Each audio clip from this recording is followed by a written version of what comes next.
So we'll start with new chapter today, chapter number 3 as per your state board syllabus.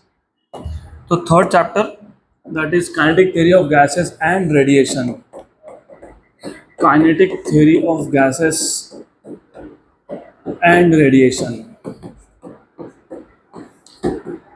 So as usual, before we start any chapter, थोड़ा बहुत हमने अब तक क्या क्या देखा वो just to have a link.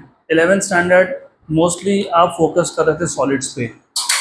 If you remember, हमको देखना है 3 states of matter. There are in total 5 states of matter: solids, liquids, gases, plasma and Bose Einstein कंडेंसेट्स.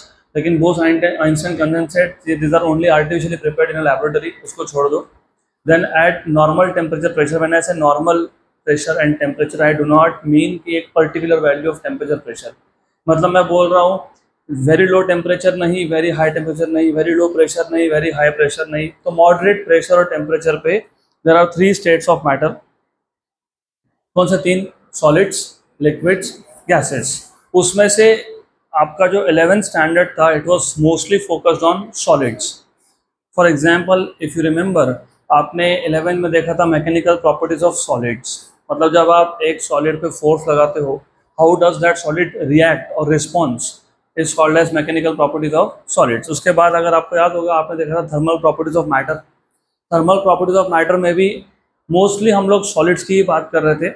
उसमें हमने देखा था thermal expansion, if you remember, linear expansion, areal expansion, volume expansion, right. Then उसके आगे अगला टॉपिक अगर आप देखोगे, it was electrical properties of conductors. उसमें भी हम लोगों ने, कंडक्टर्स बेसिकली सॉलिड्स ही होते हैं. तो as you remember, 12th standard जैसे 11th standard is mostly focused on solids, 12th is mostly focused on liquids and gases. और लिक्विड्स और गैसेस को तुम कंबाइंडली फ्लूइड्स भी बोलते हो. तो हमने मोस्ट ऑफ द फ्लूइड्स के पार्ट में लिक्विड्स का ही स्टडी किया था चैप्टर नंबर 2 में, मैकेनिकल प्रॉपर्टीज ऑफ फ्लूइड्स. तो this is the time to start with gases. तो हम लोग स्टार्ट करेंगे गैसेस से आज. तो इस चैप्टर के बेसिकली 2 पार्ट्स हैं.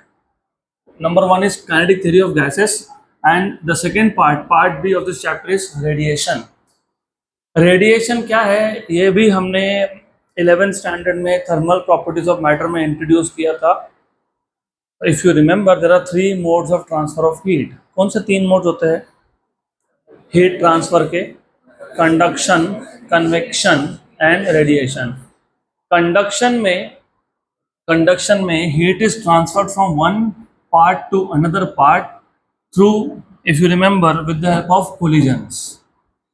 तो थोड़ा सा मैं बेसिक टच करूंगा, फिर मैं डायरेक्टली काइनेटिक थ्योरी स्टार्ट करूंगा. तो if you remember, conduction is the mode of transfer of heat specifically in solids. तो सॉलिड्स में क्या होता है ना, सॉलिड्स में आप सॉलिड्स का एक एंड हीट करते हो और हीट जो है वो एक एंड से दूसरे एंड तक ट्रांसफर हो जाता है with the help of collisions. मतलब बेसिकली जिस एंड को आप हीट कर रहे हो, वहाँ पे जो एटम्स है, they start vibrating faster and with more amplitude. पहले से ही वाइब्रेट हो रहे थे, लेकिन they were vibrating with small amplitude and they were vibrating slower. अब जैसे तुमने उसको हीट दिया, तो they start vibrating faster and with more amplitude. When they vibrate with more amplitude, they undergo collision with the next neighbors, मतलब nearby जो atoms है उसके साथ, and thus they transfer their energy. तो जो अगला atom है, it starts vibrating faster and with more amplitude, thus transferring its energy. तो यहाँ पे energy का transfer होता है from one part to another with the help of collisions. तो यहाँ पे एक्चुअल मोमेंट नहीं है, मतलब एक्चुअल मोमेंट मतलब एक पार्टिकल खुद नहीं लेके गया energy, it is transferring energy with the help of collision. तो such mode of transfer of heat in which you do not have actual moment of particle from one part to another, but the energy is transferred from one neighbour to the next neighbour, is called as conduction. तो solids में मैं बार बार बोल रहा हूँ, solids में mode of transfer of heat होता है कंडक्शन, राइट. और इसका कंडक्शन का हमने सब कुछ मोर और लेस कंप्लीट थ्योरी 11 में ही कर लिया था. थर्मल कंडक्टिविटी क्या होता है, थर्मल कंडक्टेंस क्या होता है, what is law of thermal conductivity, ये सब हमने 11 में कवर किया था. इसके बाद if you talk about liquids, ये तो तुम डे टू डे लाइफ में हर दिन एक्सपीरियंस करते हो, क्योंकि हर दिन तुम पानी, दूध, कुछ ना कुछ तुम गर्म करते ही रहोगे। तो what happens in such cases, इस केस में एक बीकर ले लिया, बीकर के अंदर एक लिक्विड है और नीचे से तुमने हीट कर दिया। तो सबसे पहले बर्नर से, मतलब सोर्स ऑफ हीट से लिक्विड तक हीट जाएगा through the base, and base is a conductor, base is a metal basically, तो कंडक्टर है। तो थ्रू कंडक्शन हीट किसके पास गया, मॉलिक्यूल्स ऑफ द लिक्विड के पास।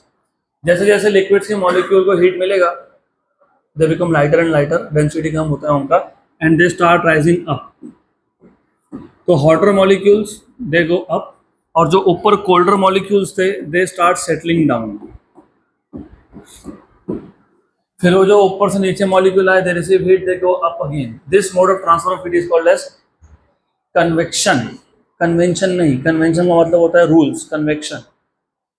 तो convection is a mode of transfer of heat in liquids, right, very good. By the way, इन दोनों के लिए, कंडक्शन या कन्वेक्शन के लिए, medium should be continuous. What is the meaning of medium should be continuous? अगर मैं बीच में मीडियम को ब्रेक कर दूं, तो अगर मैं बीच में मीडियम को ब्रेक कर दूं, तो फिर एक पार्ट से दूसरे पार्ट तक हीट जाएगा ही नहीं। So it is necessary that there should be continuity in the medium for the heat to go from one point to another. तो तीसरा mode of transfer of heat है radiation. By the way, that is the fastest mode of transfer of heat and it does not require any material medium. तो एक point से दूसरे point तक जाने के लिए हीट को किसी मीडियम की जरूरत नहीं है, that is called as radiation. मतलब यहाँ पे हीट का ट्रांसफर होगा from one part to another with the help of electromagnetic waves, इसके लिए इसको बोलते हैं radiation, and that is the fastest mode, क्योंकि यहाँ पे खुद इलेक्ट्रोमैग्नेटिक वेव एनर्जी, मतलब हीट लेके जा रहा है। What is the speed of electromagnetic wave? 10⁻⁸ metre per second. So radiation is the fastest mode of transfer of heat. तो out of this three modes, radiation ये मोस्टली गैसेस में applicable होता है, मोस्टली, राइट। तो हमने conduction और convection 11th में cover कर लिया था, तो अभी 12th में we will be focusing on radiation. तो बाकी का डिटेल मैं जब रेडिएशन का पार्ट स्टार्ट करूंगा तब। अब फिलहाल तो मैं इस चैप्टर का पार्ट ए स्टार्ट करने वाला हूँ। Without wasting any time, will directly go to the important topics here. तो kinetic theory, basically kinetic theory of gases, ये आपका स्टार्ट होता है with the assumptions of kinetic theory, लेकिन फिर भी I will first revise basic gas laws. अगर आपको याद होगा, हमने 11th में फिजिक्स में गैस लॉस सीखे थे, आपने केमिस्ट्री में भी देखा होगा। तो there are 3 important gas laws, actually 4 है, लेकिन 3 of them are very important. तो what is the first gas law that you know? Boyle's law. उसके बाद है चार्ल्स लॉ, फिर है गिलुजैक्स लॉ, फिर है एवोगैड्रोस लॉ। अब even before we start discussing about gas law, थोड़ा सा वापस से बेसिक्स, देखो फंडामेंटल्स क्लियर होंगे ना, क्वेश्चन सॉल्व हो जाते हैं। बेसिक आइडिया आपको पता होना चाहिए। आइडियली स्पीकिंग, जब आप सॉलिड्स का स्टडी करते हो, तो सॉलिड्स का स्टडी करने के लिए you have many different ways in which you can study a solid. For example, mechanical properties, मतलब you can apply force and check how that particular solid responds to the application of force. वो पूरा का पूरा जाता है under the heading of mechanical properties of solids. या फिर अगर आपको सॉलिड्स का स्टडी करना है फोर्स लगाए बिना, तो उसको हीट कर दो, उसका पूरा का पूरा स्टडी जाता है under the heading called as thermal properties of matter, right. या फिर आप उसमें से करंट पास करके देख लो, वो जाता है under the heading of electrical properties of matter, मतलब electrical properties of solids specifically speaking. अगर हमको लिक्विड्स का स्टडी करना है, वो तो अभी देखा था हमने, लिक्विड्स केस में you can measure pressure, right. You have different laws, जैसे कि पास्कल्स लॉ, राइट। और उसमें भी लिक्विड्स में, लिक्विड रेस्ट में है तो हाइड्रोस्टैटिक्स, और अगर मूविंग है तो हाइड्रोडायनामिक्स। तो जब तुम लिक्विड्स का स्टडी करते हो, normally you talk about pressure, right. लेकिन जब गैसेस की बात होती है ना, तो गैसेस का स्टडी कैसे करोगे? गैसेस पे तो फोर्स लगा नहीं सकते ना डायरेक्टली। तो गैसेस को स्टडी करने के लिए इन टोटल 4 पैरामीटर हम लोग यूज करते हैं: pressure, volume, temperature, entropy. Entropy आप सिर्फ केमिस्ट्री में पढ़ोगे, फिजिक्स में कहीं मेंशन भी नहीं होगा, वैसे एंट्रोपी का सिर्फ मतलब पता होना चाहिए, it is a state of randomness, है ना, disorderness of a system is called as entropy. तो वो तो आएगा नहीं। इसका मतलब हमको जब गैस का स्टडी करना है, we will be focusing mostly on 3 parameters: pressure, volume and temperature. Pressure, volume and temperature. तो ये जो 3 गैस लॉज है, Boyle's law, Charles law and Gay-Lussac's law, ये बस इन तीनों को ही कनेक्ट करते हैं। और यहाँ पे जब मैंने टेम्परेचर बोला तो I mean absolute temperature. What is the meaning of absolute temperature? Temperature measured in kelvin, right? Good. तो पहला लॉ है Boyle's law. It tells you, if you remember, for a given amount of gas or for a given mass of gas, the pressure is inversely proportional to किसको inversely proportional है?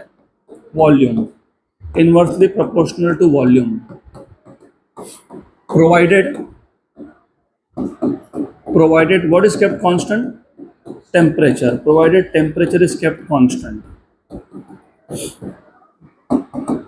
तो ये जो 3 parameter की मैं आपको बात बता रहा हूँ, प्रेशर, वॉल्यूम एंड टेम्परेचर, तो 3 गैस लॉज है, उसमें एक एक पैरामीटर हम लोग कांस्टेंट रखेंगे और बाकी के 2 का रिलेशन चेक करेंगे। जैसे यहाँ पे हमने टेम्परेचर कांस्टेंट रखा, हमने अगर प्रेशर इंक्रीज किया तो वॉल्यूम कम हो गया, और अगर हमने प्रेशर डिक्रीज किया तो वॉल्यूम बढ़ गया। और थोड़ा लॉजिकली भी सोचते जाओ, क्योंकि देखो ये जो बेसिक्स हम लोग यहाँ पे बिल्ड करने वाले हैं ना, ये थर्मोडायनामिक्स में काम में आएंगे। ये सब कुछ पूरा का पूरा chapter basically is to make the foundation for thermodynamics. अब प्रेशर बढ़ाना मतलब क्या करना? ऐसा होता है, अगर हमारे पास एक कंटेनर है और इस कंटेनर में अगर गैस है, और बेसिकली हम लोग नॉर्मली यहाँ पे कंटेनर के ऊपर एक frictionless, massless and movable, important word है, frictionless, massless and movable piston fit करेंगे। और फ्रिक्शनलेस, मासलेस क्यों होना चाहिए बाद में बताऊंगा मैं, एंड मूवेबल। तो लॉजिकली स्पीकिंग, अगर मैं इस पिस्टन को नीचे मूव करता हूँ, वॉल्यूम क्या हो रहा है? कम हो रहा है। प्रेशर बढ़ रहा है। प्रेशर क्यों बढ़ेगा? देखो आगे आएगा ही, हमको तो पूरा इक्वेशन डिराइव करना है। That is the biggest derivation of your complete physics का syllabus, pressure of a gas. वो तो आएगा ही, आज हुआ तो आज ही वी विल डिराइव। बट ऐसा क्यों होता है? What is pressure by definition? Force upon area. Force कब लगता है? जब कोलिजन हो। किसका कोलिजन हो? गैस मॉलिक्यूल्स का पिस्टन के साथ। और ये gas molecules, they are moving continuously, they are in a state of random motion. तो जब ये मूव होंगे तो ये किसके साथ कोलाइड करेंगे? आपस में तो करेंगे ही, लेकिन also with the walls of the container and also with the piston. तो जब ये वॉल्स के साथ या पिस्टन के साथ कोलिजन करेंगे, they will exert force, and that force per unit area is called as pressure. अब लॉजिकली सोचो, अगर मैंने वॉल्यूम कम कर दिया तो ज़्यादा कोलिजन होंगे ना, per unit time collision will be more, क्योंकि गैस मॉलिक्यूल्स के पास जगह कम है, तो they will undergo more collisions. More collision मतलब मोर इज द प्रेशर। तो पिस्टन नीचे लाया मतलब वॉल्यूम कम किया, वॉल्यूम कम करने से प्रेशर क्या हो गया? बढ़ गया। तो बस वही लिखा है, for a given mass of gas the pressure is inversely proportional to volume, provided what is kept constant? Temperature. क्या कांस्टेंट रखा तुमने? टेम्परेचर। तो प्रेशर P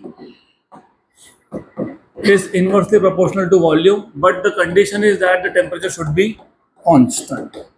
इसका मतलब आप ऐसा भी बोल सकते हो, pressure equals to some constant upon V।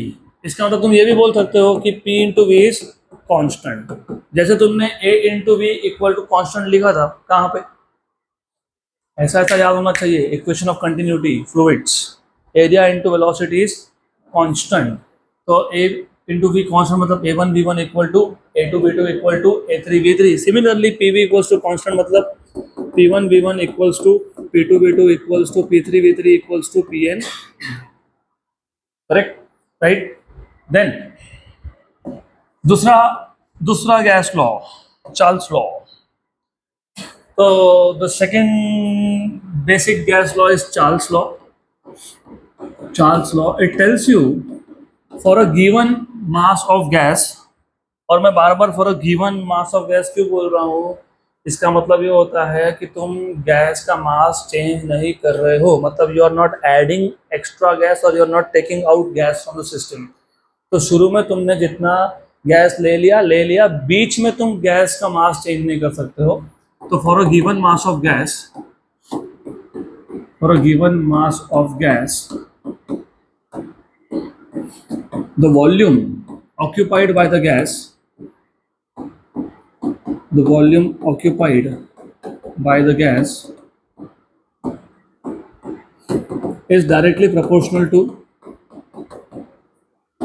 is directly proportional to absolute temperature, is directly proportional to its absolute temperature, to its absolute temperature, provided what is kept constant here, provided pressure is kept constant, pressure is kept constant. So therefore you have V proportional to T but at constant pressure. अब ये भी तुम logically imagine करते जाओ, क्योंकि again thermodynamics पता नहीं for some reason people feel it is very difficult topic, लेकिन वो है नहीं। इमेजिन हमारे पास एक चेम्बर है, कंटेनर है, उसमें गैस है, I am keeping the pressure constant और मैं टेम्परेचर बढ़ा रहा हूँ। What is the meaning of increasing the temperature? Yes, adding more heat to the gas, मतलब kinetic energy of gas molecules will increase, क्योंकि heat add करना, heat is energy which can neither be created। तो आप जब heat add करते हो तो वो heat जाता कहाँ पे है? molecules के पास, और वो heat appears as change in kinetic energy। अब gas molecules के पास ज़्यादा energy है, so if they have more energy they will move faster of course, and वो ज़्यादा डिस्टेंस कवर कर पाएंगे ना, तो डिस्टेंस ज़्यादा कवर होगा तो वॉल्यूम भी बढ़ेगा। तो volume is directly proportional to temperature but at constant pressure. तो volume equals to some constant into temperature. तो volume upon temperature is equals to a constant, मतलब V1 by T1 equals to V2 by T2 equals to Vn by Tn, right. अब तीसरा basic gas law है Gay-Lussac's law. Gill-Luszak's law, for a given mass of gas, for a given mass of gas, the pressure of gas या फिर the pressure exerted by gas is directly proportional to, is directly proportional to किसको? To its absolute, to its absolute क्या? Temperature, provided what is kept constant in this case? Volume, provided volume is kept constant, so provided volume is kept constant, so therefore you have P is proportional to T but at constant V। और ये भी logical है, जब आप बोलते हो कि volume is kept constant, मतलब उस कंटेनर में कोई मूविंग पिस्टन नहीं है, तो volume is fixed, movable parts नहीं है, और आप टेम्परेचर बढ़ा रहे हो, मतलब आप हीट दे रहे हो। हीट दोगे तो वो काइनेटिक एनर्जी में कन्वर्ट होगा, काइनेटिक एनर्जी में कन्वर्ट होगा तो molecules will start moving faster. जितना फास्ट मूव होंगे उतने ज़्यादा कोलिजन्स होंगे वॉल्स के साथ, और मोर द कोलिजन मतलब मोर इज द pressure। तो pressure is proportional to temperature but at constant volume। So you can write down pressure equals to some constant into temperature। So you can have pressure by temperature equals to constant। So you can write down P1 by T1 equals to P2 by T2 equals to Pn by T। तो ये हो गया तीन gas law.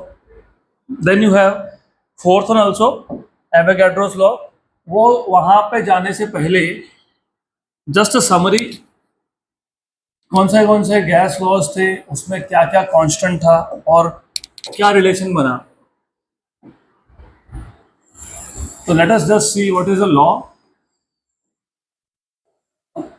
And overall क्या parameter constant था?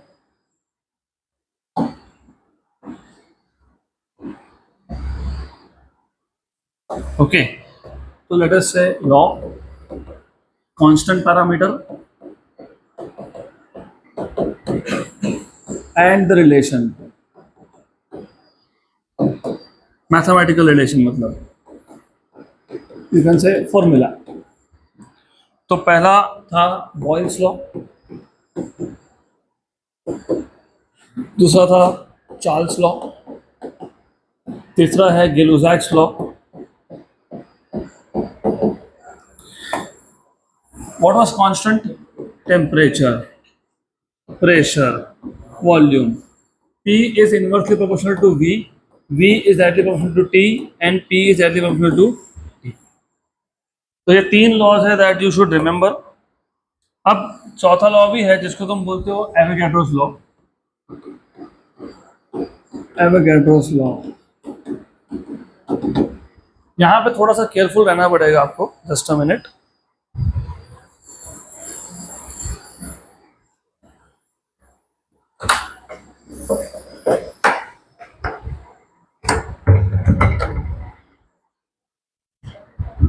तो Avogadro's law के लिए थोड़ा सा केयरफुल रहना पड़ेगा। अब तक तुम बोल रहे थे for a given mass of gas, मतलब you will not adding extra gas, you are not taking out gas from the system. यहाँ पे वैसा कुछ नहीं है, यहाँ पे स्ट्रेट फॉरवर्ड लॉ है, volume of gas is directly proportional to number of moles. सीधा, जितना ज़्यादा नंबर ऑफ मोल्स होगा उतना ज़्यादा वॉल्यूम लगेगा। सिंपल है, लेकिन उससे पहले मुझे बताओ what do you understand by mole?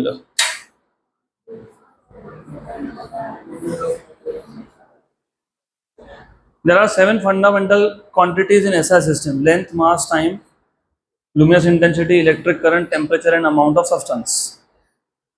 Length, mass, time, luminous intensity, electric current, temperature, and amount of substance. तो before we go to Avogadro's law, I have a question. मेरे पास एक बॉक्स है ए, एक बॉक्स है B.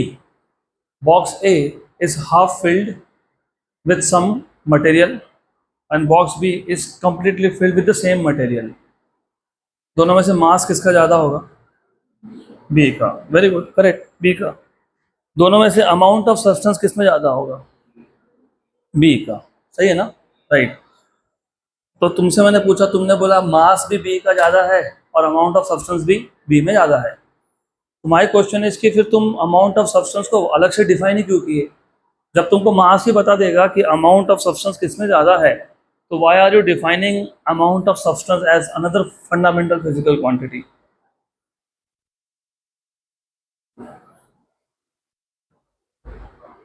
Question समझ में आया? I had container A, I had container B, I had container A half filled with some substance, I had container B completely filled with the same substance. So mass of B is greater than mass of A. Simple सी बात है। Amount of substance in B is more than amount of substance in A. बराबर। तो जब मुझे मास ने बता दिया कि किसमें अमाउंट ऑफ सब्सटेंस ज़्यादा है, तो why do I need amount of substance as another fundamental physical quantity? ये मेरा क्वेश्चन था।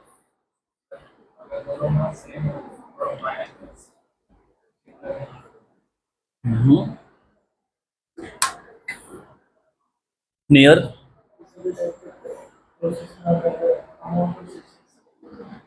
No, no no no no no.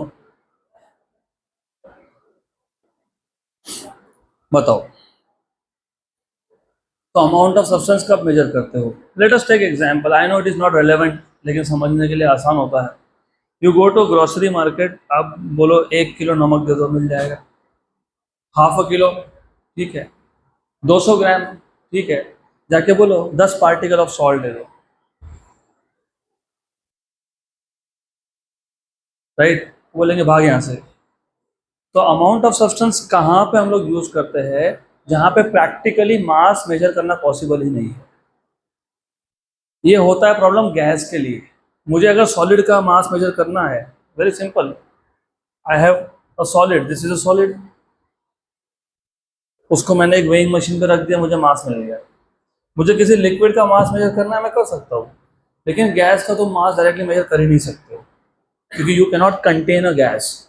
तो जहाँ पे मास का मेजरमेंट डायरेक्टली पॉसिबल नहीं हो, वहाँ पे हम नंबर ऑफ पार्टिकल्स काउंट करते हैं। इसके लिए amount of substance we make another fundamental physical quantity. So amount of substance normally मतलब मोल आप गैसेस में ही देखोगे, कभी आप लिक्विड सॉलिड में सुनोगे नहीं।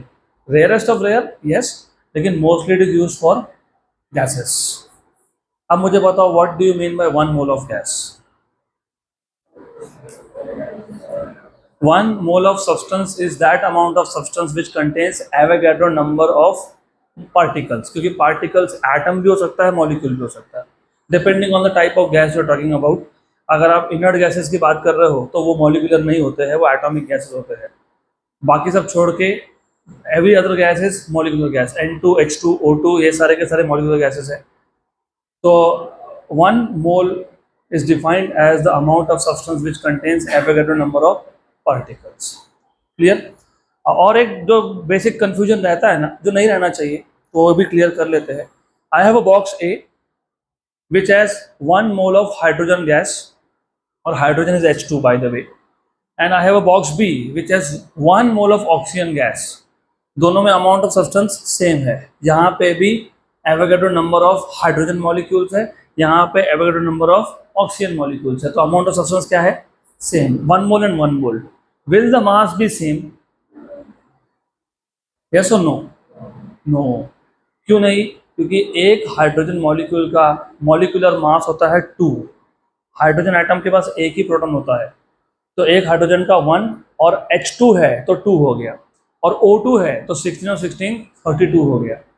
तो अमाउंट ऑफ सब्सटेंस सेम होने का मतलब मास सेम है ऐसा नहीं होता है। तो you have to remember this, नहीं तो बाद में कंफ्यूजन होगा।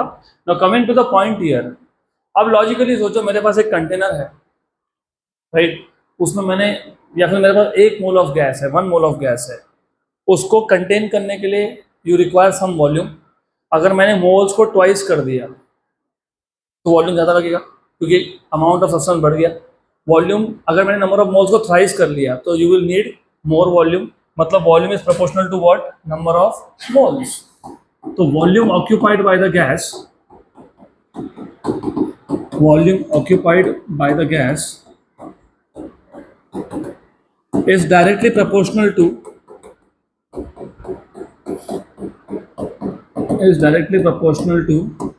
number of moles of gas। मतलब volume is proportional to n। अब अगर मैं ये equation number 1, equation number 2, equation number 3 और इक्वेशन नंबर 4, अगर इन सबको मैं कंबाइन करके सिंगल इक्वेशन बना दूं तो वो हो जाता है ideal gas equation. Ideal gas equation. तो now if I combining equation number 1, 2, 3 and 4, I can write down PV is proportional to NT। क्या ये चारों इक्वेशन इसमें है? ऑफ कोर्स है। सबसे पहला जो लॉ था कौन था? Boyle's law. बॉयल्स लॉ में क्या कांस्टेंट था? Temperature, end of course number of moles भी कांस्टेंट था, क्योंकि मैंने पहले ही बोल दिया, तुम बार बार बोल रहे हो for a given mass of gas. Given मतलब कांस्टेंट मास, और मास कांस्टेंट तो नंबर ऑफ मोल्स भी कांस्टेंट होते हैं। तो जब मैं बोल रहा हूँ टेम्परेचर कांस्टेंट है, नंबर ऑफ मोल्स भी कांस्टेंट है, तो राइट हैंड साइड क्या हो गया? कांस्टेंट। क्या हो गया? कांस्टेंट। और वॉल्यूम यहाँ चला गया। तो what is the relation that you see? Pressure is inversely proportional to volume, बराबर, राइट? तो पहला लॉ सेटिस्फाइड हो गया, यस। जब आप दूसरे लॉ की बात करते हो, कौन सा लॉ? Charles law. क्या क्या कांस्टेंट है? नंबर ऑफ मोल्स गायब कर दो, प्रेशर गायब कर दो, क्या आ गया? Volume is proportional to temperature. Number three क्या है? Gay-Lussac's law. क्या क्या कांस्टेंट है? वॉल्यूम, और क्या कांस्टेंट है? Number of moles. तो pressure is proportional to temperature, तो ये भी सेटिस्फाई हो गया। और लास्ट में V is proportional to N तो है ही वहां पे। तो therefore you will have PV equals to nRT, where N is called as gas constant. Sorry, R is called as gas constant. N तो number of moles है, right? पक्का? तो PV equals to nRT is ideal gas equation where n is number of moles. Number of moles होता है number of molecules upon Avogadro number, या फिर ये होता है मास अपॉन मॉलिक्यूलर मास या फिर मॉलिक्यूलर वेट. इसको मैं नॉर्मली m नॉट से या m डैश से डिनोट करूंगा. तो rotation wise wherever I write m dash or m naught, that is molecular mass. M is mass of gas, n is number of molecules, n is Avogadro number. So small n, number of moles, is number of molecules upon Avogadro number. Small n is number of molecules upon Avogadro number या फिर mass upon molecular mass, molecular weight. So therefore you will have PV equals to nRT था, n के जगह पे लिख दिया n by Na RT. You know what is R upon Na? R upon Na, a constant upon another constant is another constant. उसको बोलते हैं हम लोग KBT, KB बोलते हैं उसको. What is KB? Boltzmann constant. तो ये भी याद रखना, ये आपको याद रखना पड़ेगा, ये जो R by Na है ये है बोल्ट्जमैन कांस्टेंट. रखना पड़ेगा, नहीं तो क्वेश्चन ही नहीं सॉल्व होंगे आपके. You will get confuse in very simple basic things. के भी कहाँ से आ गया, आर कहाँ चला गया, तो आर कहाँ चला गया, आर यहाँ चला गया कि आर बाय एन ए तुमने कर दिया, आर बाय एन ए तुमने कर दिया तो क्या बन गया के बी. और कहीं कहीं पे इम्प्लिसिट होता है कि जब तुम्हारे पास एक सिंगल मॉलिक्यूल है, क्या है सिंगल, एवोगैड्रो नंबर क्या होता है 6.022 × 10⁻23. अगर मेरे पास एक ही मॉलिक्यूल है एक, तो उस केस में ना, उस केस में आर और के बी की वैल्यू सेम बन जाती है क्योंकि मॉलिक्यूल एक ही था. गुड. हाँ, सिर्फ उस केस में, वो बहुत स्पेसिफिक केस है, वो क्वेश्चन में आएगा वैसा. अभी मत कंफ्यूज हो जाओ, जब आएगा तब बता दूंगा मैं. राइट. कई जगह, कई I will tell you later, that's why I am telling you. कई जगह पे स्पेसिफिकली क्या करते हैं, आपको ऐसा लिख के देते हैं इन अ क्वेश्चन, फॉर एन मतलब सिंगल, या फिर फॉर अ गैस मॉलिक्यूल, अ मतलब सिंगल, अ और द इंग्लिश के आर्टिकल्स है, अ और द आंसर चेंज कर देंगे आपको. वो मैं आपको तब बताऊंगा जहाँ पे केस होगा तब. ए लिखना मतलब सिंगल मॉलिक्यूल की बात हो रही है, और द लिखना मतलब यू मेनी मॉलिक्यूल्स. तो वहाँ पे जब क्वेश्चन आएगा we will see that time. Good. यहाँ तक क्लियर. तो PV इक्वल्स टू nRT और n is number of molecules upon Avogadro number या फिर मास अपॉन मॉलिक्यूलर मास. अब मॉलिक्यूलर मास बोल दो, मॉलिक्यूलर वेट बोल दो, एक ही चीज है, because weight is mass into g, m into g. और R बाय Na क्या है, Kb है. R बाय Na क्या है, Kb है, Boltzmann constant. It is expected that you know what is the value of Na, what is the value of R and what is the value of Kb. तो what is the value of R? 8.31. हाँ, very good. क्या 8.31? क्या units नहीं पता, joule पर मोल पर KG. Right. और इसी को नॉर्मली हम लोग 25/3 लिखते हैं, just to make calculation simple. 8.31 की जगह पे, बहुत जगह पे मैं 25/3 लिखूंगा, बिकॉज 25/3 इज 8.33 और 8.31 और 8.33 they are very close by. तो कैलकुलेशन सिंपल जहाँ करने होंगे वहाँ पे मैं बाय डिफॉल्ट आर की वैल्यू 25/3 लिखने वाला हूँ. नंबर 2, एवोगैड्रो नंबर तो पता ही होगा आपको. Avogadro number is 6.022 × 10⁻23. What is the value of KB, Boltzmann constant 1.38 × 10⁻23. और मैंने एवोगैड्रो नंबर और मैंने केबी का तो आपको यूनिट पता होना चाहिए, लेकिन एवोगैड्रो नंबर का यूनिट होगा ही नहीं क्योंकि वो नंबर है. Good. So you should know what is the unit of Kb. You know what is the unit of Kb? Kb into T is energy basically. Kb into T is energy. तो Kb is energy upon T. तो joule per kelvin होता है वो. क्या होता है वो? Joule per kelvin. अब देखोगे, yes, Kb into T is energy. Thermal energy होता है वो, देखोगे आप. डायमेंशनली स्पीकिंग 3/2 आएगा, आगे नहीं आएगा वो देखेंगे. Kb into T dimensionally, Boltzmann constant into temperature is energy.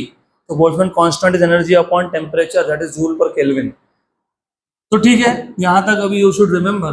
अब हम लोग इससे आगे हमारा मेन केटीजी का पार्ट स्टार्ट करेंगे, that is assumptions of kinetic theory of gases. Assumptions. और ये असम्पशंस आपको बहुत काम में आने वाले हैं टू डिराइव इक्वेशंस आगे आने वाले टॉपिक में, तो आपको पहले अजम्पशंस पता होने चाहिए, assumptions of kinetic theory of gases. अब साइंस में जागो जागो, या तो खाने का टाइम चेंज कर दो आप लोग, क्लास के बाद खाना खाना। नहीं, मैंने तो खाना भी बंद कर दिया।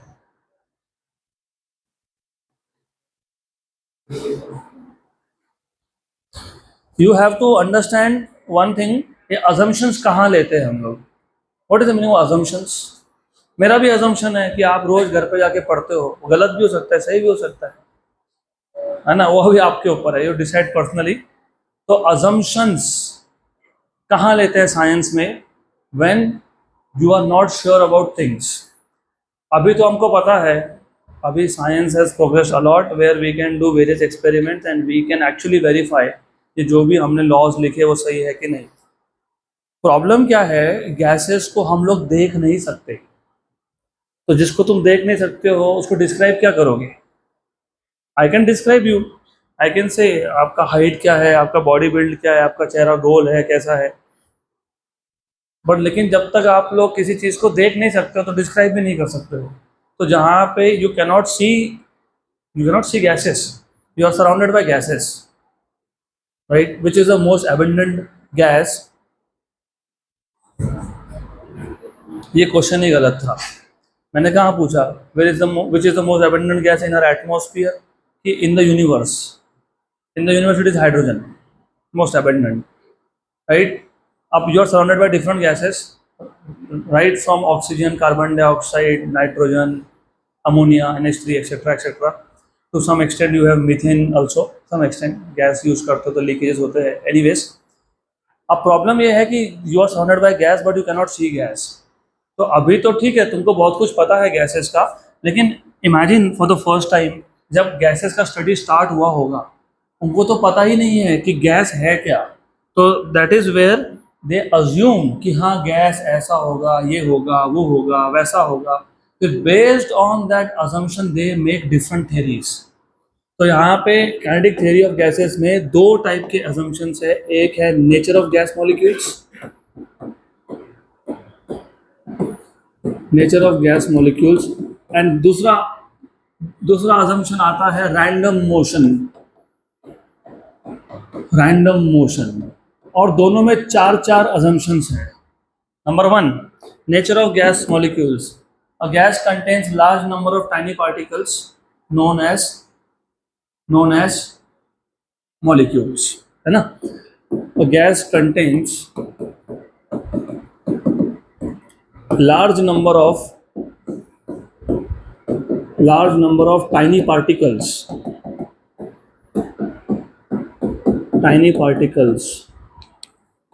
known as molecules।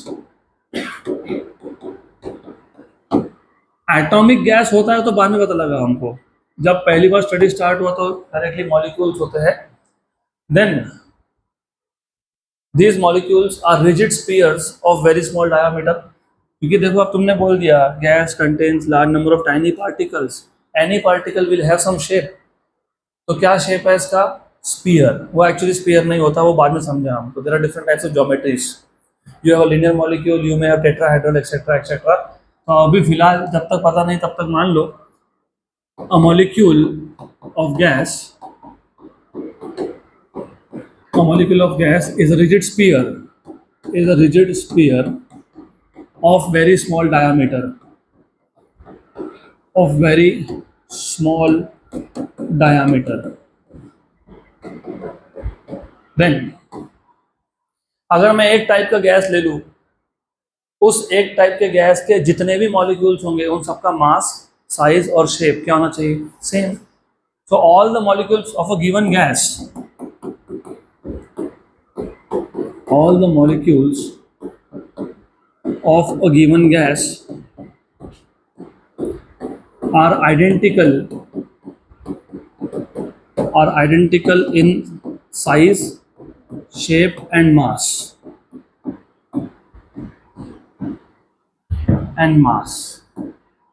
Number 4, the volume occupied by gas the volume occupied by a gas is equal to the volume of container is equal to the volume of container containing the gas. ये बहुत specifically बहुत important point है. मैंने इसलिए बोला ना, basics are very important. What is the basic difference between solids, liquids and gases? क्या difference है? बेसिक डिफरेंस क्या है? They have definite shape and size, वो मुझे पता है. फोर्सेस का भी पता है. The basic difference is the distance between two molecules और टू पार्टिकल्स. एट सॉलिड्स में particles are very close to each other, that is why forces are stronger. That is why they have definite shape and definite volume, right? But the basic difference is the distance between two particles. In solids, distance is very small. In liquids, it is of course more. In gases, it is extremely large. मतलब there is huge amount of empty space between any two molecules. हम लोग normally क्या करते हैं? हम लोग बोलते हैं कि अच्छा ये कंटेनर है, ये कंटेनर 2 लीटर का है, तो गैस का वॉल्यूम भी कितना हो गया? 2 लीटर. ऐसा होता ही नहीं है, क्योंकि बहुत सारा स्पेस तो खाली रह गया, राइट? करेक्ट. तो लेकिन हम अज्यूम करके चलते हैं the volume occupied by gas is equal to the volume of the container containing the gas. इसलिए उसको आइडियल गैस इक्वेशन बोला है, वो रियल गैस इक्वेशन नहीं है.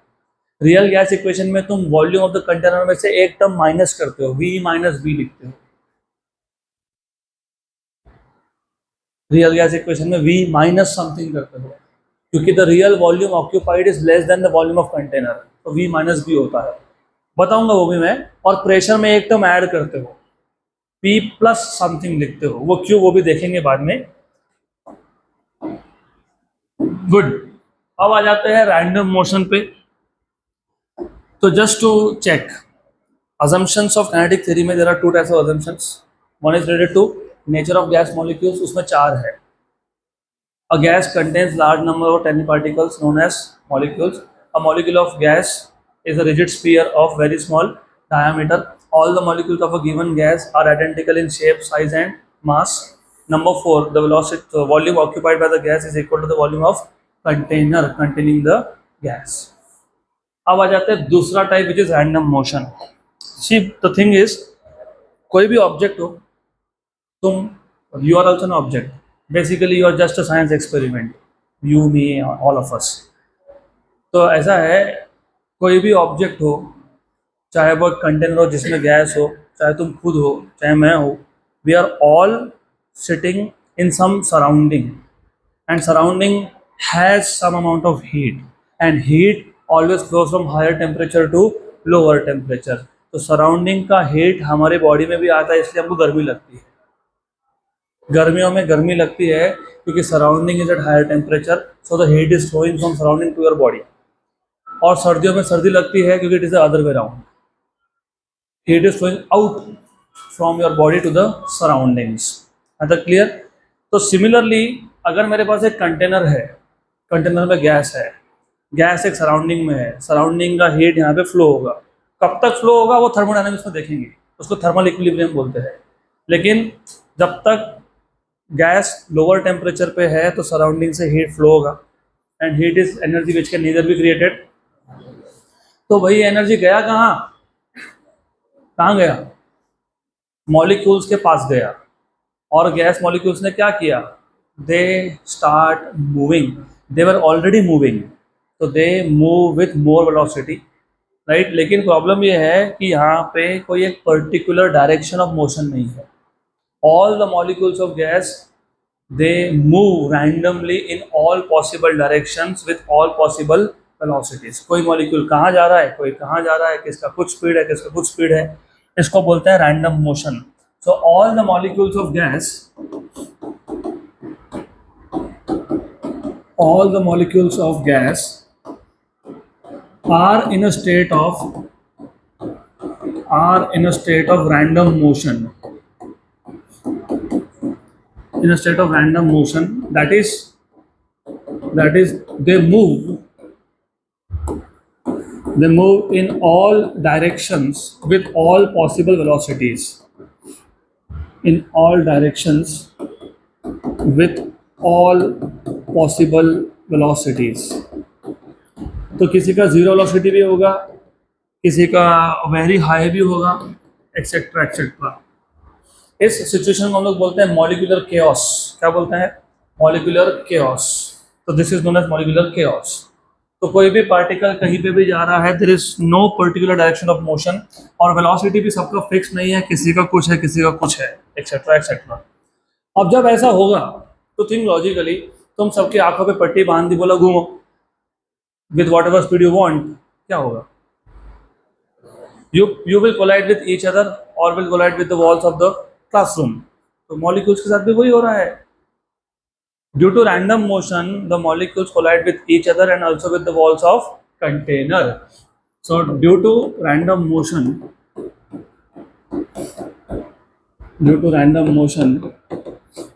the molecules of the gas collide with each other and with the walls of container. इसलिए तो pressure exert करते हैं ना. अब यहाँ पे इसके आगे नोट्स में कुछ ऐसा लिखा है which is basically little confusing. Such collisions are considered to be perfectly elastic. वो स्टेटमेंट पार्शियली ट्रू है, पार्शियली फॉल्स है. Now going back to 11th standard Newton laws of motion, आपने दो टाइप के कोलिजन सीखे थे. कौन से दो type? Elastic and inelastic. What do you mean by elastic collision, what do you mean by inelastic collision? Collision कोई भी टाइप का हो, एक चीज हमेशा कॉन्जर्व्ड होती है. Which one? Linear momentum. तो in any type of collision linear momentum is always conserved. लेकिन अगर काइनेटिक एनर्जी भी कॉन्जर्व्ड हो गई, मतलब kinetic energy before collision is equal to kinetic energy after collision, then such collision is called as elastic collision. And if the kinetic energy before collision is not equal to kinetic energy after collision, then it is called as inelastic collision. सही है. अब आपके notes में मुझे लिखना पड़ा क्योंकि वो बुक्स में वैसा ही दिया हुआ है.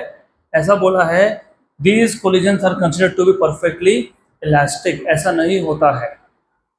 जब मॉलिक्यूल दूसरे मॉलिक्यूल के साथ कोलाइड होता है तो कोलिजन्स आर इनइलास्टिक, क्योंकि there is transfer of velocity, मतलब there is transfer of energy from one molecule to another. तो रैंडमली मूव हो रहे थे, एक मॉलिक्यूल दूसरे से कोलाइड कर गया, तो एक मॉलिक्यूल ने दूसरे को अपना एनर्जी ट्रांसफर कर दिया, तो वेलोसिटीज में चेंज हुआ. एक का वेलोसिटी बढ़ गया तो उसका काइनेटिक एनर्जी बढ़ गया, एक का कम हो गया तो काइनेटिक एनर्जी भी कम हो गया. लेकिन जब ये मॉलिक्यूल्स वॉल्स के साथ कोलाइड होंगे तो उस टाइप के कोलिजन्स आर परफेक्टली इलास्टिक. तो वो जो बोलना चाहते हैं ना, all this collisions are perfectly elastic, ये गलत है. The collisions of molecules with the walls of the container are perfectly elastic, मतलब there is no loss of energy to the surroundings. तो total amount of energy is conserve, क्योंकि एक molecule से दूसरे molecule के पास एनर्जी गया तो system में तो एनर्जी कांस्टेंट है ना. तो when they try to say this type of collisions are perfectly elastic, मतलब वो ये बोल रहे हैं कि सिस्टम से एनर्जी बाहर नहीं जा रहा है. एक मॉलिक्यूल से दूसरे के पास जाएगा तो क्या फर्क पड़ेगा, सिस्टम में तो सेम है ना, right. Each of you have some amount of money. एक ने पैसा निकाल के दूसरे को दे दिया, उसका कम हो गया, दूसरे का बढ़ गया, लेकिन पूरे सिस्टम का तो सेम है ना. मत दो, keep it, you will need it for tea और कॉफी, कैफीन. ओके, तो ये नीड टू रिमेंबर दिस. वो जो एक statement that is little catchy in the sense, वो ऐसा बोल रहे हैं कि परफेक्टली इलास्टिक. परफेक्टली इलास्टिक का मतलब ये होता है कि total energy of the system is conserve. Total मतलब when molecules collide with other molecules, they may or may not transfer energy, but when they collide with the walls of container, they will for sure not transfer energy. Is that clear? Okay, तो पहला point था random motion का. all the molecules of gas are in a state of random motion, that is they are moving in all possible direction with all the possible velocity, and while doing so they will collide with each other and also with the walls of container. Number 3, number 3, एक collision से दूसरे collision के बीच में a molecule will travel in a straight line with constant velocity. So a molecule always travels in a straight line with constant velocity between two successive collisions. और इसको बोलते हैं free path. क्या बोलते हैं? क्योंकि मॉलिक्यूल उस टाइम पे किसी और मॉलिक्यूल से इंटरैक्ट नहीं कर रहा. इंटरैक्शन का मतलब होता है collision. So when the molecule is not colliding with any other molecule, it is traveling in a straight line, and that distance is called as free path. So a molecule travels in a straight line with constant velocity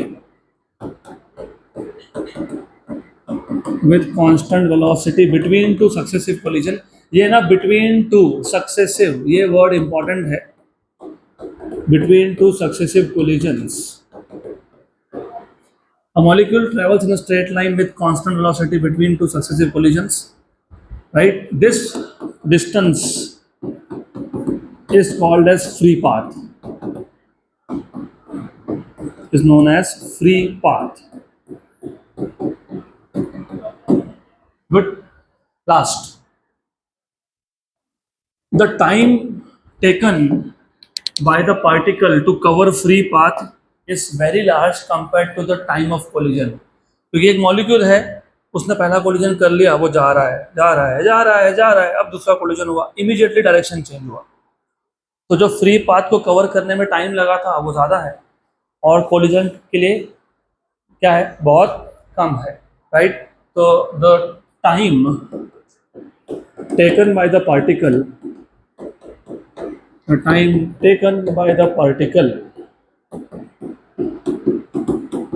to cover free path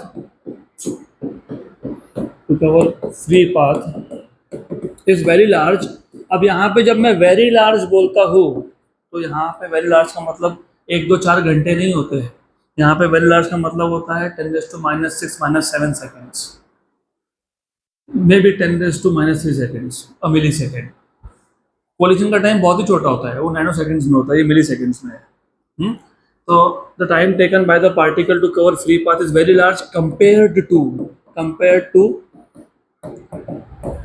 the time for collision. But तो आगे आने वाले सारे topic ये 8 assumptions पे based है, 4 of which are related to nature of gas molecules and 4 of which are related to random motion of gas molecules. तो यहाँ तक अगर क्लियर होगा तो ही आगे आने वाले सारे टॉपिक आपको समझेंगे, नहीं तो नहीं समझेंगे. सिंपल सी बात है, राइट? ये चीज़ें याद होनी चाहिए. तो अभी यहाँ तक समझ गया. Let us just check how much do you remember. तो we started off with kinetic theory of gases and radiation. उसमें part A is kinetic theory of gases and part B is radiation. Kinetic theory of gases में पहले हमने basic gas law देखे, Boyle's law, Charles law, Gay-Lussac's law, Avogadro's law. इन चारों combine करके एक ideal gas equation बना लिया, PV = nRT और PV = capital NKT, where capital N is number of molecules, small n was number of moles, R was gas constant and Kv is Boltzmann constant. उसके बाद हमने देखा assumptions of kinetic theory of gases divided into 2 categories, nature of gas molecules and random motion. दोनों में 4 points थे. Now going ahead, हमको पहले define करना है मीन फ्री पाथ.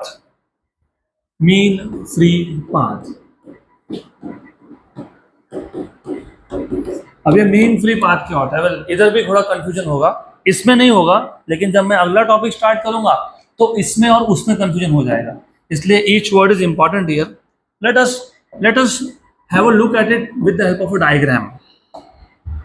तो एक काम करते हैं, हमारे पास एक मॉलिक्यूल था, वो आया, उसने पहला कोलिजन किया, फिर ये दूसरा कोलिजन है. तो पहले और दूसरे कोलिजन में उसने जो भी डिस्टेंस ट्रेवल किया उसको क्या बोला तुमने? Free path. क्या बोला है? तो पहले 2 सक्सेसिव कोलिजन में जो पाथ है, फ्री पाथ, वो λ1 है. यहाँ पे lambda does not represent wavelength, it is free path.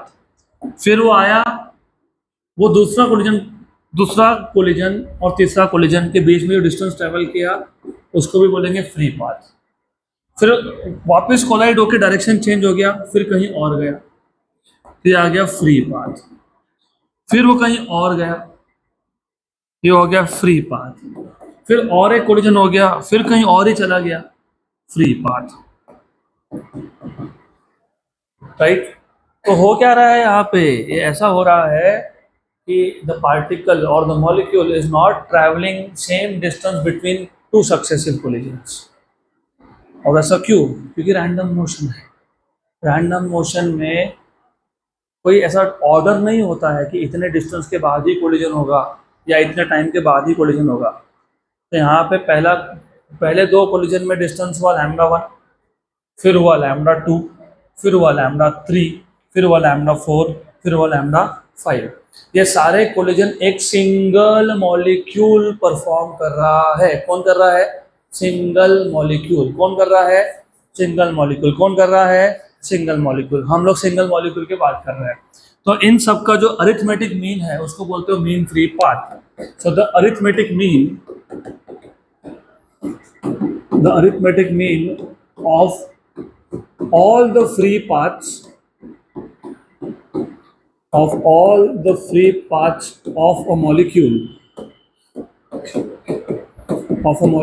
is known as mean free path. Is known as mean free path. Mean free path. So mean free path is lambda m equals to λ1 plus λ2 plus lambda n upon n. और be very careful with the notation of number of particles या फिर number of collisions. Small n यहाँ पे number of moles होता है, तो हम लोग जब लार्ज नंबर रिप्रेजेंट करने जाते हैं तो हम लोग हमेशा क्या लिखते हैं? Capital n. गलती से भी स्मॉल एन लिखना नहीं, क्योंकि that will mean number of moles of gas. Clear?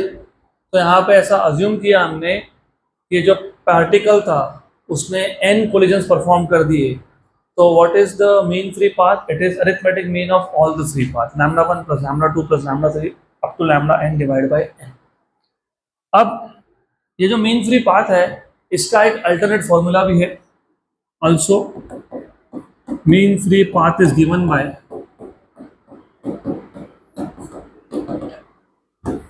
वो डिराइव नहीं करना है आपको, वो आपको सिर्फ पता होना चाहिए। Lambda equals to 1/√2 pi d square n, where d is diameter of molecule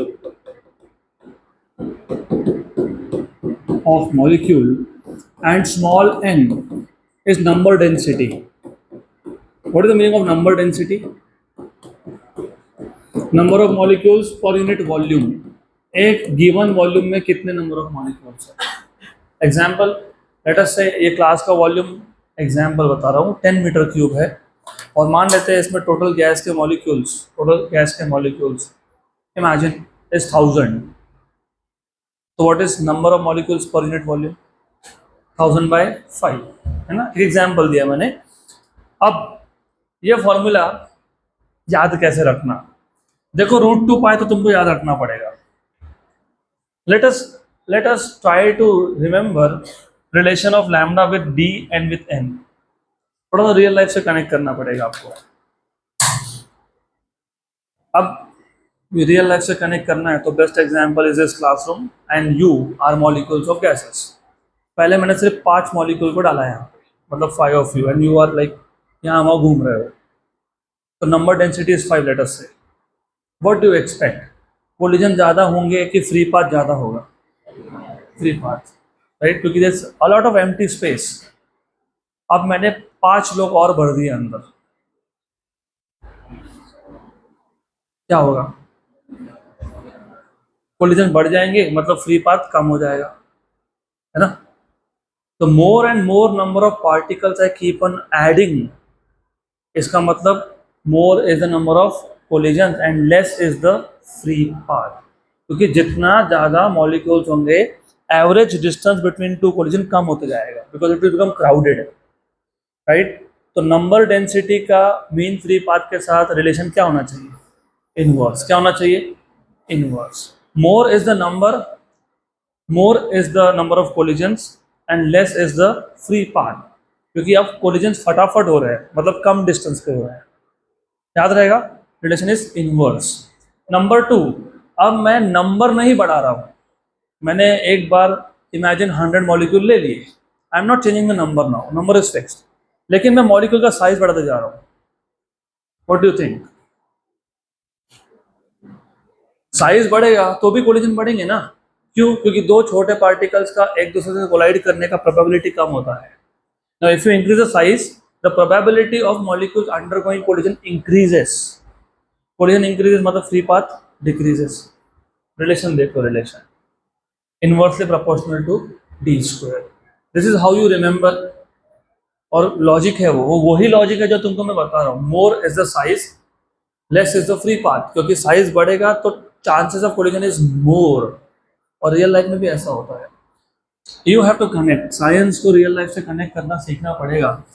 थोड़ा बहुत न्यूज़पेपर में पढ़ते होंगे ना, हैव यू एवर वंडर्ड, पता नहीं तुम पढ़ते हो कि नहीं, मैं तो नहीं पढ़ता था, लेकिन कभी कभी ऐसे देख लिया, उसमें एक्सीडेंट की न्यूज़ बहुत आते थे, और मोस्टली मैं देखता था कि ट्रक्स बसेस यही लिखा हुआ है।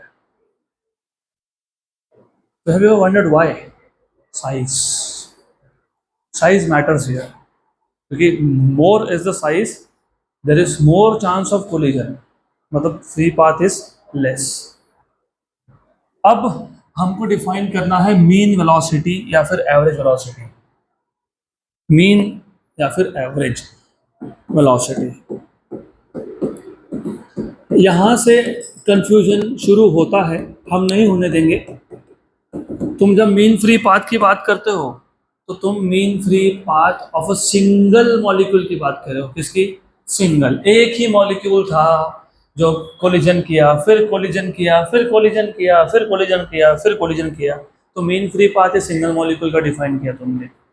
लेकिन जब तुम मीन या एवरेज वेलोसिटी बोलते हो तो अब गैस में सिंगल मॉलिक्यूल नहीं होता है, there are large number of molecules. Even a unit volume will contain billions molecules। तो प्रॉब्लम ये है कि हम सिंगल पार्टिकल का वेलोसिटी की बात नहीं कर सकते, ये स्टैटिस्टिक्स में आ गया। You know the difference between statistics, what is statistical mechanics? जहाँ पे लार्ज नंबर ऑफ ऑब्जेक्ट हो ना, वहाँ पे तुम सिंगल मॉलिक्यूल या सिंगल ऑब्जेक्ट के पैरामीटर की बात ही नहीं करते हो, यू टॉक इन जनरल। अरे इसका वेलोसिटी, गैस का वेलोसिटी इतना, अब गैस में किसका वेलोसिटी की बात कर रहे हो? There are large number of particles. तो आप जब सारे के सारे पार्टिकल्स के वेलोसिटी का एवरेज कर दोगे, उसको क्या बोल दोगे? Mean velocity. So the arithmetic mean of velocities of all the particles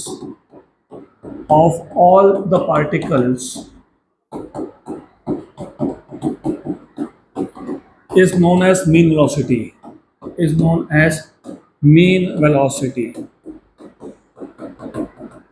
और मीन वेलोसिटी को यहाँ पे बार से नोट करते हैं। This bar does not represent a vector quantity here, this is a mean, notation for mean. तो C1 plus C2 up to Cn divide by n, where C1 is the velocity of first particle, C2 is of second particle, C3 is of third particle and Cn is of nth particle। तो एक gas है जिसमें large number of particles है। कितने particles है? n है। उसमें एक पार्टिकल का स्पीड C1 है, दूसरे का C2 है, तीसरे का C3 है, चौथे का C4 है, अब n का Cn है। इन सबका मीन कर दिया, डिवाइड बाय n कर दिया, मतलब सबका एडिशन कर लिया, डिवाइड बाय n कर दिया, तो बन गया mean velocity. I am still stuck with my statement, हम लोग इंडिविजुअल पार्टिकल्स का वेलोसिटी मेजर कर ही नहीं सकते हैं, नहीं कर सकते। फिर मीन कैसे निकाला? वो रुक जाओ, आगे आएगा। अभी इतने सारे मॉलिक्यूल्स है, billions and billions and billions of molecules है, तुम एक एक का निकालने जाओगे क्या? C1 C2 C3 C4, ऐसा होता ही नहीं है। ये सिर्फ डेफिनेशन है। फिर हम लोग वेलोसिटी फाइंड कैसे करेंगे? You have to wait with the help of temperature, we have to wait, okay. लेकिन by for just for the sake of definition, what is mean velocity? It is the arithmetic mean of velocities of all the particles, मतलब all the molecules। अब issue ये हो जाता है, look, each of this velocity is a vector quantity, you know, in a state of random motion all the vectors may add up to give you 0. अब ये use कहाँ होता है? अगर मुझे दो गैसेस को कंपेयर करना है, let us say I have container A, I have container B, I have hydrogen in container A, I have hydrogen in container B, तो दोनों में हाइड्रोजन गैस था। मान लो कि दोनों का नंबर ऑफ मोल्स भी सेम है, मान लो, राइट, करेक्ट। मैंने टेम्परेचर सेम नहीं बोला, मैंने नंबर ऑफ मोल्स सेम बोला, गैस का टाइप सेम बोला। मुझे इन दोनों गैस को कंपेयर करना है और मैं मीन वेलोसिटी से कंपेयर कर रहा हूँ। तो ऐसा हो सकता है कि पहले कंटेनर का जो मीन वेलोसिटी है वो भी 0 है और दूसरे का भी 0 है, राइट। तो यू कैन नॉट कंपेयर, क्योंकि एवरेज विल गिव यू 0।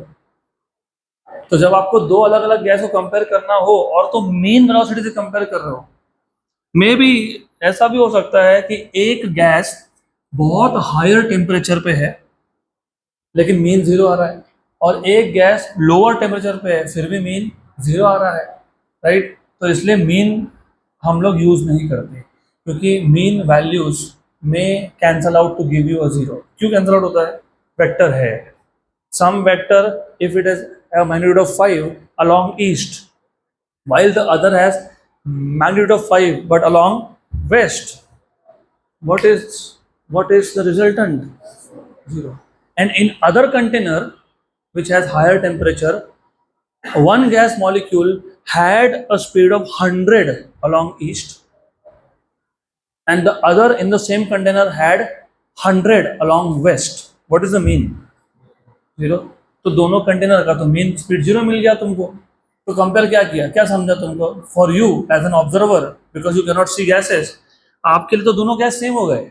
इसके लिए हम लोग मीन वेलोसिटी यूज ही नहीं करते कंपेयर करने के लिए, हम लोग यूज करते हैं मीन स्क्वायर या फिर root mean square, mean square velocity. यहाँ पे हम लोग हर एक वेलोसिटी का स्क्वायर करते हैं और उस स्क्वायर का मीन लेते हैं, उसको बोलते हैं मीन स्क्वायर। और लिखने का तरीका देखो, मीन है, एवरेज है, किसका एवरेज है? स्क्वायर का है, तो mean square velocity. So the arithmetic mean of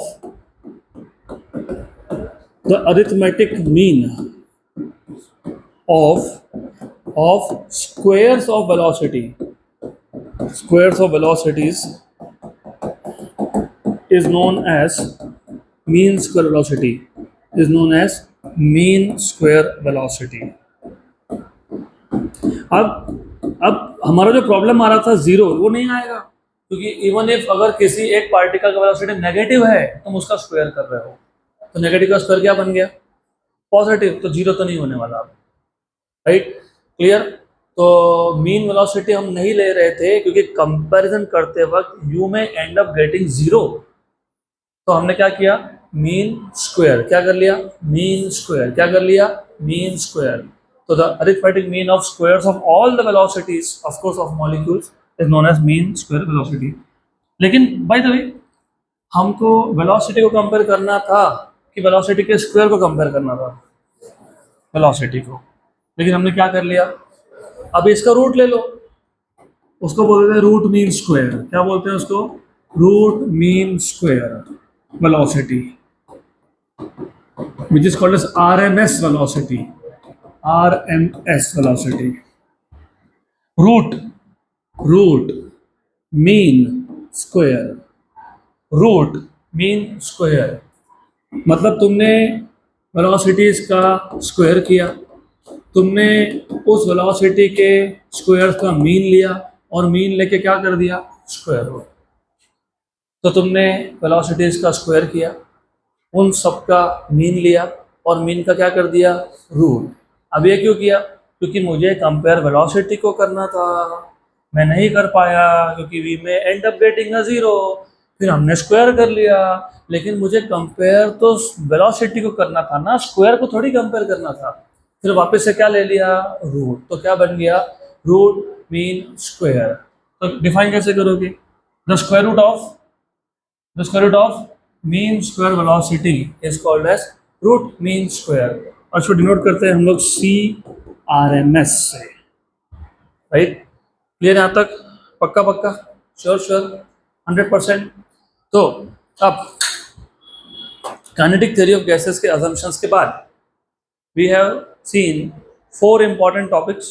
One is mean free path, other is mean velocity, you have mean square velocity and you have root mean square velocity. mean free path ये single particle के free path का mean है, single molecule के, single particle के, right. तो it is the arithmetic mean of free paths of a molecule. तो अगर एक molecule between successive collisions lambda 1, lambda 2, lambda 3, lambda 4, lambda 5, lambda n ये डिस्टेंस कवर कर रहा है, तो इन सबका मीन कर लिया, वो हो गया mean free path. Mean free path का एक अल्टरनेट फॉर्मूला बनता है जिसका डेरिवेशन आपको एक्सपेक्टेड नहीं है. You just expected to know the formula 1/√2 pi d square n, where d is the diameter of the molecule and small n is not number of moles, it is number density, number of molecules per unit volume, n by v. Clear. उसके बाद हमने define किया mean velocity. Mean velocity is the arithmetic mean of velocities of all the molecule. अभी single की बात नहीं हो रही, अभी हो रही है सारे मॉलिक्यूल्स की at a given instant of time. अब बोलोगे नया क्या आ गया भाई, ये ध्यान दो, यहाँ पे ये मॉलिक्यूल्स क्या कर रहे हैं, रैंडम मोशन. रैंडम मोशन करते करते क्या कर रहे हैं, तो कोलिजन करने में वेलोसिटी चेंज हो रहा है कि नहीं. यस. इसलिए मैंने बोला ये जो तुम मीन वेलोसिटी की बात करते हो at a given instant of time है, क्योंकि अब उस पार्टिकल का वेलोसिटी c1 है, दूसरे का c2 है, तीसरे का c3 है, थोड़ी देर के बाद नहीं रहेगा, क्योंकि they will undergo collision and change their velocities, right. फिर क्योंकि mean velocity can be zero और रैंडम मोशन में होता ही जीरो है वो, क्योंकि the resultant of all the randomly oriented vectors is a zero. इसलिए वेक्टर सीखा था 11th स्टैंडर्ड में, राइट. अब प्रॉब्लम है कि अगर मुझे दो गैसेस को कंपेयर करना है तो मैं कैसे कंपेयर करूं, दोनों के लिए मीन तो जीरो आ रहा है, तो नहीं हो सकता ना कंपेयर. फिर हमने सोचा कि मीन क्यों आ रहा है zero, because of random motion, because you have some positive velocities, some negative velocities, तो क्या कर लो, स्क्वायर कर दो, तो बन गया mean square. The arithmetic mean of squares of velocities is called as mean square velocity. But wait a minute, formula तो मिल गया, C square mean c1 square plus c2 square plus c3 square cn square divide by n. बट हमको compare velocity को करना था, हमने तो स्क्वायर कर दिया. फिर क्या करेंगे, रूट ले लेंगे, उसको बोल देंगे root mean square. It is a square root of mean square velocity denoted by CRMS, right. तो आगे जितने भी फॉर्मूला बनेंगे वो सारे बनेंगे इन टर्म्स ऑफ CRMS. पक्का. अब जो अगला टॉपिक है derivation of pressure for a gas, वो बहुत बड़ा है. एक बार स्टार्ट किया तो कम से कम 40 मिनट लगेंगे, तो हमारे पास टाइम नहीं उतना. So will stop here for today.